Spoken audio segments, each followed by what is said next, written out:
Welcome to the infamous edition of the Headstones and Microphones, where we use AI to step into the past through a researched first-person simulation done through creative storytelling of history's most infamous people.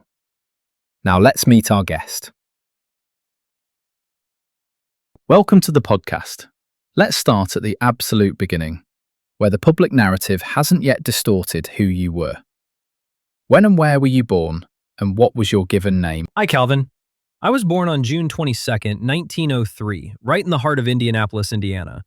My folks named me John Herbert Dillinger. Back then, long before the headlines and the chaos, I was just little Johnny. What was your hometown and home life like as a child? I spent my earliest years right around 21st and Hillside Streets in Indianapolis. My father, John Wilson Dillinger, ran a small grocery store and owned a few houses.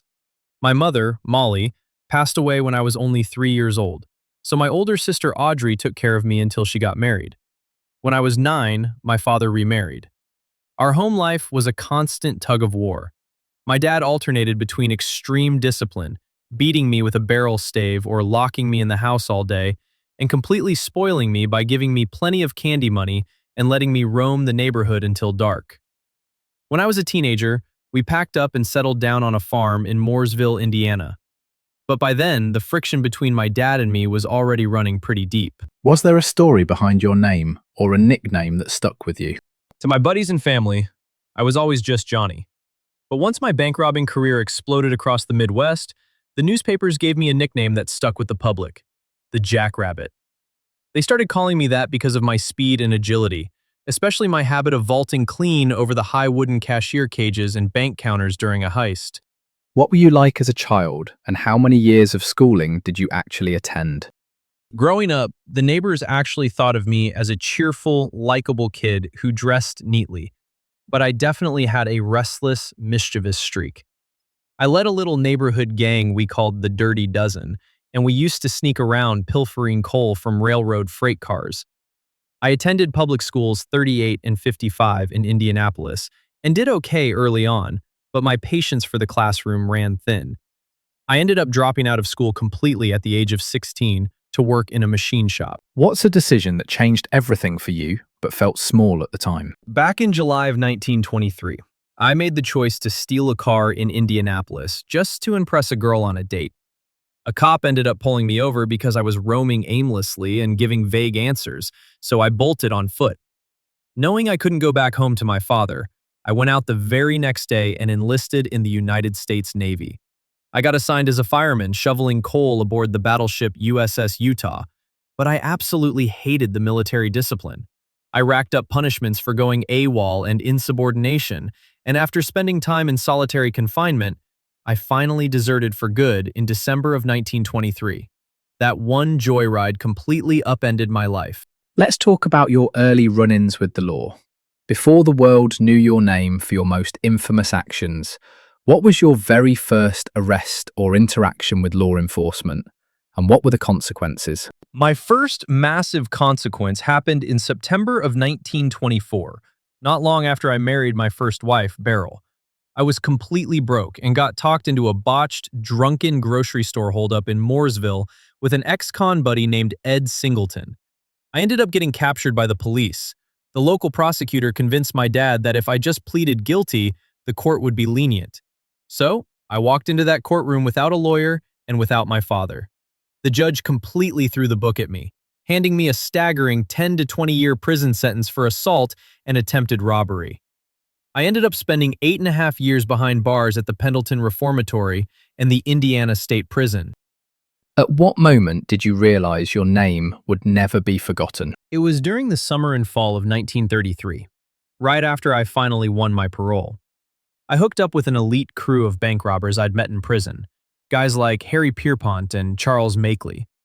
We launched a massive, coordinated string of high-profile bank heists and even raided police stations in Auburn and Peru, Indiana, to steal their Thompson submachine guns and bulletproof vests. The moment the FBI director, J. Edgar Hoover, officially dubbed me Public Enemy Number 1, and my face was plastered on post office walls and newsreels across the country, I knew my name was permanently etched into history. Did fame make you more dangerous? or did it simply expose who you already were? The prison system is what truly forged who I became, but the fame certainly amplified the spectacle. The public during the Great Depression loved the image of a charming, fast-leaping bandit outsmarting the authorities, and businesses even used my name to sell cars. But behind the celebrity, the stakes were incredibly high and deadly. We were moving fast, robbing arsenals, and leaving a trail of shootouts across the Midwest.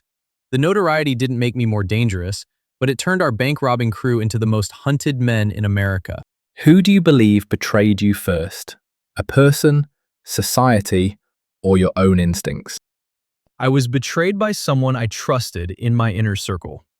In July of 1934, a Romanian immigrant and brothel madam named Anna Sage, whom the papers later called the Lady in Red, decided to set me up.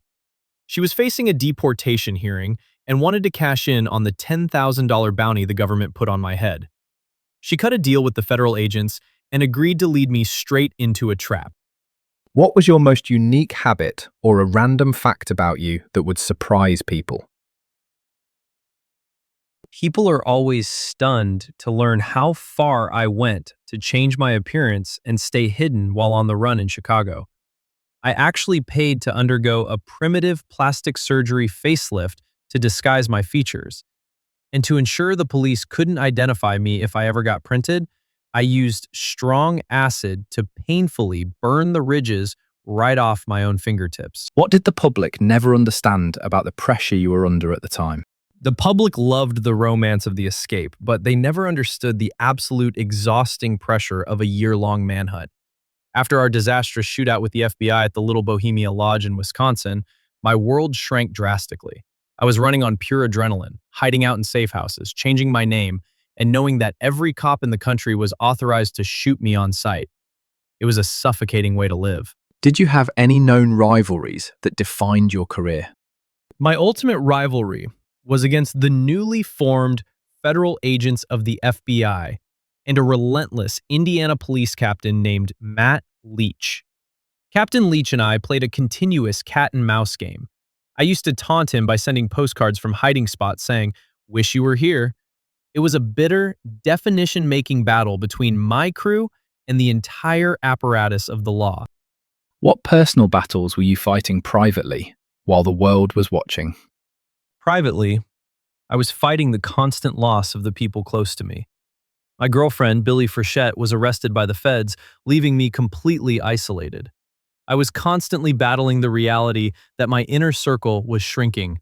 My resources were burning up, and the legendary Dillinger gang was being systematically picked off or locked away one by one.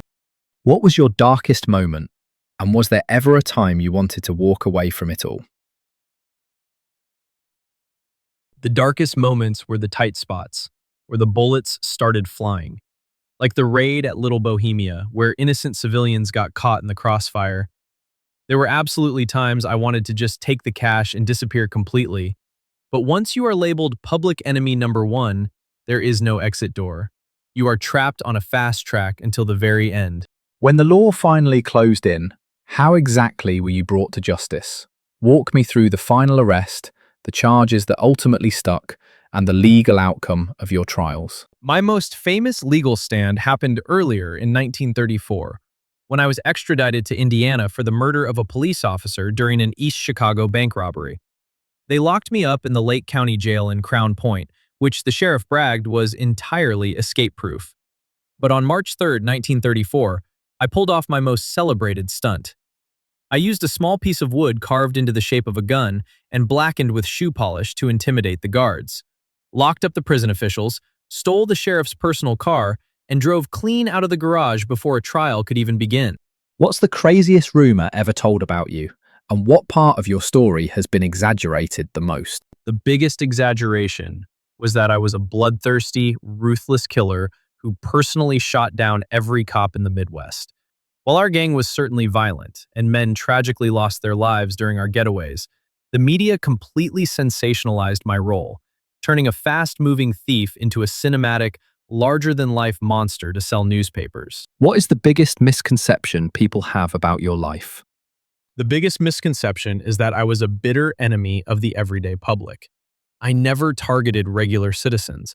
We only took the establishment's money from the banks during a time when regular folks felt completely beaten down by the financial system. The public folklore turned me into a sort of Robin Hood, even though I was just an outlaw running from a 10-year sentence. What would surprise people most about your ordinary human side? It would surprise people to know how much I loved sports, especially baseball.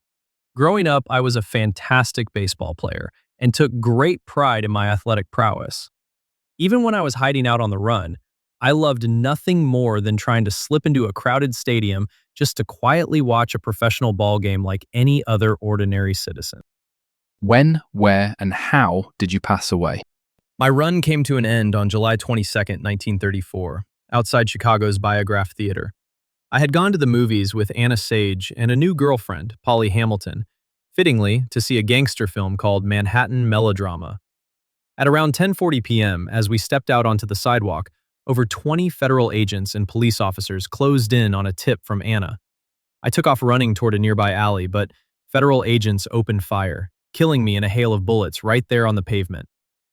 Was your downfall caused more by your own flaws or by the world changing around you? It was a bit of both.